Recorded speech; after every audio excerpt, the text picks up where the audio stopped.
à toutes et à tous et bienvenue dans cette nouvelle vidéo. Aujourd'hui on se retrouve pour quelque chose que je n'ai jamais fait sur ma chaîne, c'est-à-dire une plongée ensemble dans ma liste d'envies, les livres que j'ai envie d'acheter ou que j'ai envie de découvrir, mais je ne vais pas le faire. Pourquoi? Eh bien parce que j'ai déjà une pile à lire qui touche le plafond.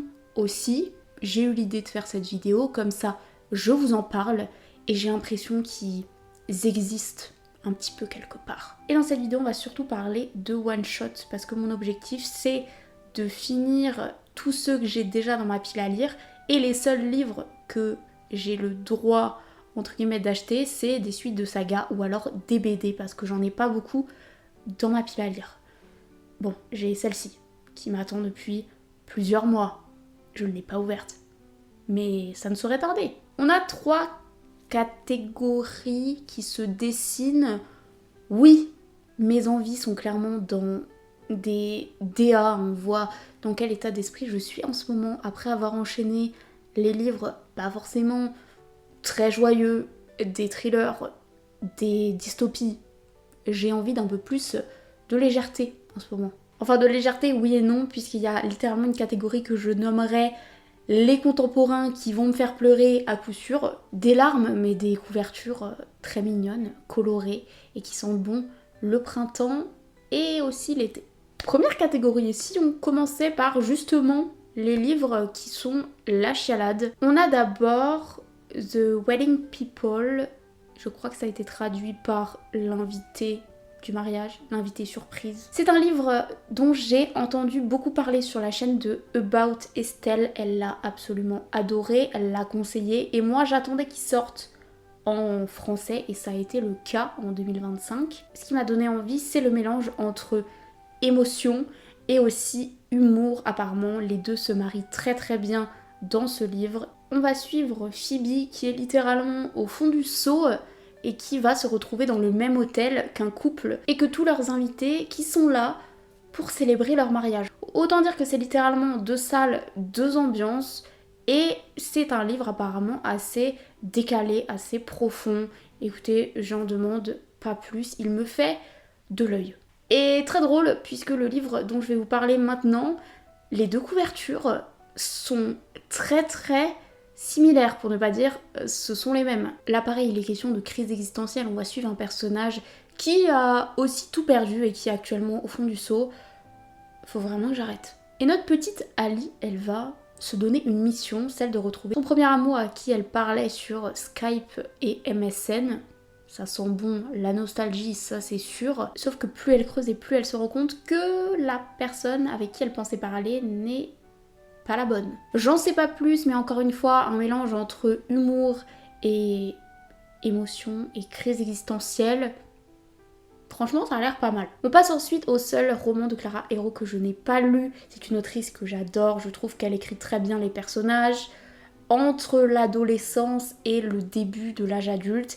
Et je n'ai toujours pas découvert Les coquillages ne s'ouvrent qu'en été. L'histoire de 2 sœurs sur la côte basque qui vont se retrouver après une année un petit peu mouvementée, alors qu'entre elles, ça n'a pas l'air d'être la joie énorme. Je fais confiance aveuglément à Clara Hérault. Je pense qu'elle sera là pour me retourner l'estomac, me faire pleurer. Je ne demande que ça. Peut-être que ce livre sera acheté cet été.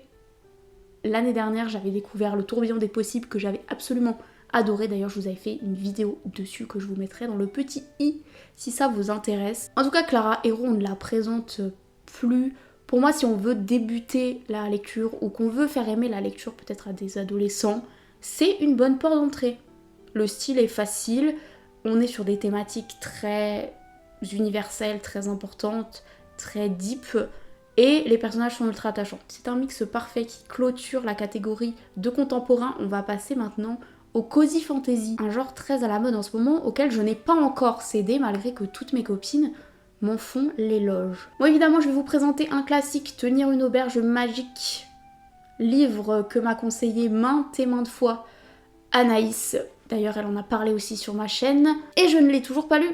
Mais je pense que vous, oui, puisqu'il a littéralement fait tout le tour de Booktube et certainement dans les bibliothèques de 99% de mes abonnés. N'hésitez pas à me refaire une piqûre de rappel pour me rappeler à quel point ce livre est absolument génial et va me réconforter. Les commentaires sont ouverts. Dans ce roman, on va suivre une sorcière qui a malheureusement perdu tous ses pouvoirs après un sort illégal et beaucoup trop puissant pour elle. Et elle se retrouve à, justement, comme dit le titre, tenir une auberge magique où elle fait venir tout un tas de créatures merveilleuses, tout un tas d'animaux, tout un tas de personnages qui ont besoin d'elle et qui ont besoin d'un endroit où se réfugier. Et elle va en même temps essayer de retrouver ses pouvoirs parce qu'après tout, pourquoi pas. On continue avec le rose, très très mignon. Rosace et dragon. La couverture est absolument magnifique, elle me fait de l'œil et c'est ça qui m'a attirée d'abord. Enfin je veux dire, du rose et des paillettes et une histoire d'amitié entre un petit garçon et son dragon de compagnie, si j'ai bien compris. Je saurais pas quoi dire de plus honnêtement sur ce livre-là, c'est purement physique, ça a l'air tout doux, tout mignon. Mais apparemment on explore quand même des thématiques assez intéressantes et assez profondes. L'acceptation de soi, le pardon, notre relation aux autres et notre place dans ce bas monde. Et écoutez, je pense que ça peut nous retourner le cerveau à tous. Alors là, on n'est pas sur une cozy fantasy, mais quand même sur du fantastique. Il s'agit de la saga Le Paris des Merveilles. Et ça a l'air encore une fois absolument génial. Moi, ce qui m'a eu dans le résumé, on est dans une version un petit peu différente du Paris du début du XXe siècle où il y a de la magie. Et ce qui m'a eu, c'est la mention des sirènes dans la scène. Moi, j'ai vu ça, je me suis dit, écoutez, je pense que c'est fait pour moi. Je l'ai ajouté directement à ma wishlist et depuis, je regarde cette couverture et je regarde ce livre.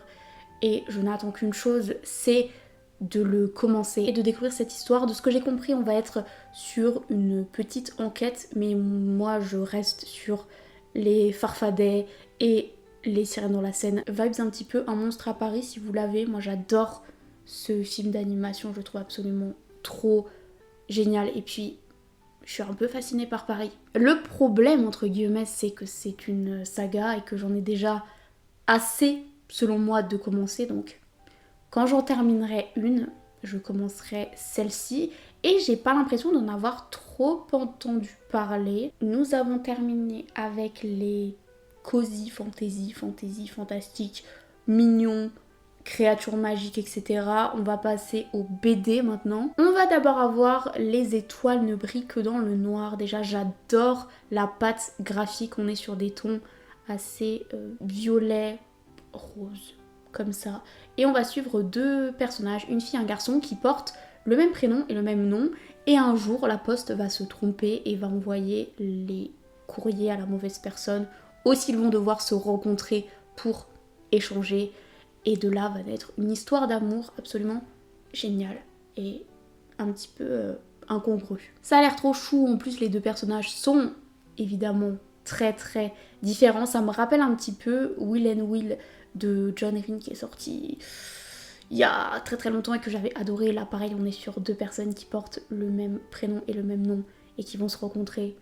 C'est un peu drôle comme concept. Bon évidemment moi ça ne pourrait jamais arriver, donc c'est pour ça que j'aime le retrouver dans les livres et de vivre ça par procuration. On a ensuite Les secrets des bonbons pamplemousse. J'ai juste adoré les dessins et la couverture quand je l'ai vu passer.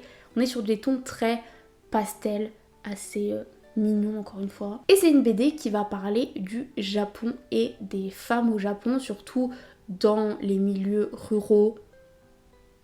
Ça m'intéresse, je pense que ça peut être assez intéressant à lire. Là encore une fois, j'en ai jamais entendu parler, je suis tombée dessus complètement par hasard. Mais c'est de là que peuvent naître les meilleures surprises, n'est-ce pas? Pour la dernière, on est sur un premier tome et c'est le premier tome de Dérangé ou Rangé. Là, on est sur un concept assez simple et encore une fois assez fun. Littéralement, la petite voix qu'on a dans notre tête, eh bien, c'est une vraie personne. Et cette personne va arriver en face de notre héroïne et elles vont essayer de cohabiter et de régler les petits problèmes, les petites angoisses de notre personnage principal.